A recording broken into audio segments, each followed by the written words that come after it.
रातिरे तैयारी होइथिबा रुटी जदि खाइबा परे बळी थाए ताहले लोकमाने ताकू सकाळ पर्यंत रखंती आउ केही केही एहाकू बासी रुटी बोली कही फिंगी देई थांती।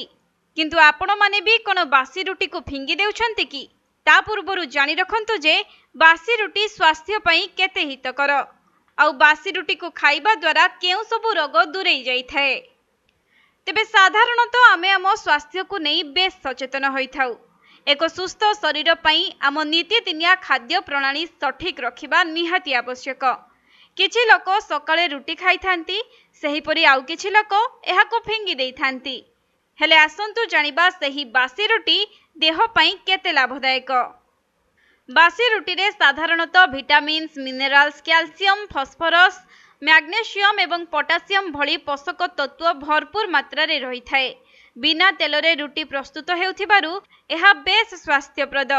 तेणु जदि जने व्यक्ति प्रतिदिन निज खाद्य रे बासी रुटी को शामिल करे ताहले ता शरीर को अनेक लाभ मिले, जहाँकि गहम अटारे प्रस्तुत रुटी रे 71 कैलोरी थाए। रुटी खाइबा द्वारा शरीर को भरपूर मात्रा रे शक्ति मिली थाए। रुटी रे थिबा कार्बोहाइड्रेट शरीर को शक्ति प्रदान करिबा सह शीघ्र भोक लागिबारु दूरेई रखे। आउ रुटी खाइबा द्वारा मस्तिष्क सुस्थ रहिबा सह सहजरे हजम हेबारे सहाय्य करिथाए। भात तुलना रे रुटी रे कम कैलोरी रहिथिबारु रुटी खाइबा स्वास्थ्य पई भलो। आउ रुटी रे थिबा जिंक एवं अन्य मिनरल्स त्वचा पई मध्य लाभदायक होइथाए। सेहीपरि बासी रुटी खाइबा द्वारा रक्तचाप नियंत्रण होइथाए। आपण माने चाहिए क्षीर रे 10 मिनिट बासी रुटी को भिजाई रखिबे एवं परे ताहाकू सकाळे जलखिया रे खाइबे, जहाँ आपणको सुस्थता पई बेस लाभदायक।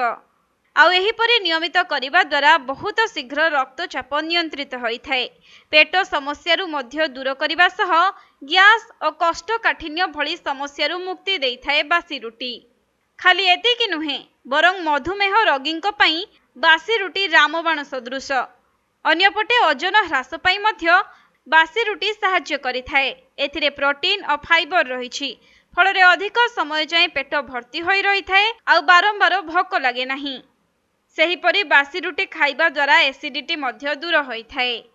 तेणु आपण माने बासी रुटी को फिंगिबा पूर्वरु एहार उपकारिता संपर्क रे जानिबा निहाती आवश्यक।